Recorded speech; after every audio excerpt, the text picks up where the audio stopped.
Donc, on va passer au knockout de l'année. Selon moi, un autre no-brainer. Ouais. Puis, j'irai pas avec des mentions honorables ici parce que j'avais comme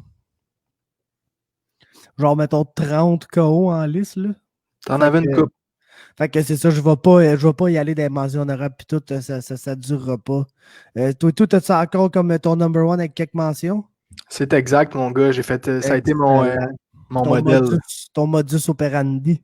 Yes, sir. Excellent. Donc, je vais y aller avec mon top 10. Au numéro 10, Davison Figueiredo face à Joseph Benavidez. Le 1, bien sûr, parce que le 2, ça a été une soumission. Tu sais, ce combat-là, on s'en rappelle beaucoup pour genre le coup de tête, là, puis ce qui a changé le combat, mais je pense que le monde a tendance à oublier comment la main droite que Landé, après le coup de tête, était clean, là, mais clean à l'os. Yeah. Fait que je le mets au 10e rang pour ça. Au 9e rang, Benil Dariush contre Scott Holtzman, le spinning back fist. Oui, il a la main gauche absolument ridicule contre Drakkar Klose. Là, on va revenir sur ce combat-là d'ailleurs, probablement. Là. Oh oui. Je vais revenir sur ce combat-là, assurément. Mais bref, donc, c'est le spinning back fist que je mets dans le KO de l'année parce que c'était complètement ridicule. Ensuite, la main droite de Calvin Kattar face à Jeremy Stephens. J'ai ça au numéro 8. Numéro 7, Kevin Holland, Jacare. Punch d'en dessous, c'était complètement ridicule. J'ai l'impression que si Nico Price avait jamais fait ça, ça serait plus haut sur la liste. OK.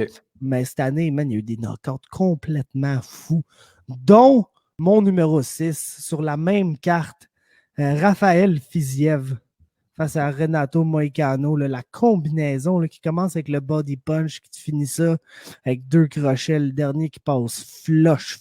C'est comme magnifique, c'est smooth. C'est rare qu'on voit un knockout par combinaison, que les 3 punches, ils landent vraiment clean. Puis c'est vraiment quelque chose de next level selon moi.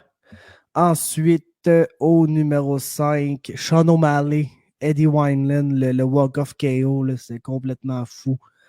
Évidemment, au numéro 4, Hamzat Chimaev face à Gerald Mearshart. Au numéro 3, pour vrai, le top 3, n'importe lequel aurait pu être numéro 1 s'il n'y avait pas eu le numéro 1, évidemment, là, que vous attendez peut-être un peu à ce que je m'en vais dire. Mais au numéro 3, c'est Cody Garbrandt face à Raphaël Assunção, le genre de knockout qui est parti le punch d'atteinte tellement qu'il était plié, puis tout le corps dans son corps. Complètement ridicule. Il restait plus de temps en plus, il me semble que c'était à la fin du round. C'est ça, exactement. Et au numéro 2, ben, j'ai pas le choix de le donner à mon boy Johan Lennes face à Lirim Rufati au CFFC 86, son Flying Knee. Donc, et voilà. Ouais, fait que, évidemment, les petits jeunes, pardon, mon countdown, ça va se retrouver un petit peu dans qu'est-ce que tu me dis là. J'ai adoré le KO de Kevin Holland sur Jacare Souza, du jamais vu. C'était un petit peu différent de qu'est-ce que notre boy Nico Price avait fait, fait que c'est quelque chose qui sortait de l'ordinaire. Kattar face à Stevens, je m'attendais pas à ça. Je pense que Stevens était peut-être le favori dans ce combat-là, puis il s'est fait complètement allumer par le petit gars de Boston. Figueiredo contre Benavidez, évidemment, quelque chose de lourd, quelque chose de très lourd, pas mal. On a notre boy Chaos Williams, je pense que tu n'as pas mentionné, là, mais son One Punch KO contre Alassane, ouais. Yes, contre Alassane. C'était du solide après 30 secondes, je pense qu'il termine ça comme ça. Mais sinon, moi, mon numéro 1, tu l'as nommé, c'est ton numéro 4, je crois. Puis j'ai choisi Hamzat Chimaev parce que pour moi, c'est pas seulement un One Punch KO face à un opposant qui était supposément un petit peu meilleur que les deux qu'il avait affrontés auparavant, mais c'est tout le build-up de Hamzat Chimaev. Puis on était tellement embarqués dans lui, puis on s'attendait pas à ce qu'il puisse finir le combat aussi rapidement que ça. Puis tu le vois contrôler l'octogone, tant un piège ici à Gerald Mearshart qui s'en va dans un coin, one punch, bam, c'est fini. Fait que pour moi, il y a live to the hype. Ça, c'est mon code de l'année, c'est Chimaev face à Gerald Mearshart.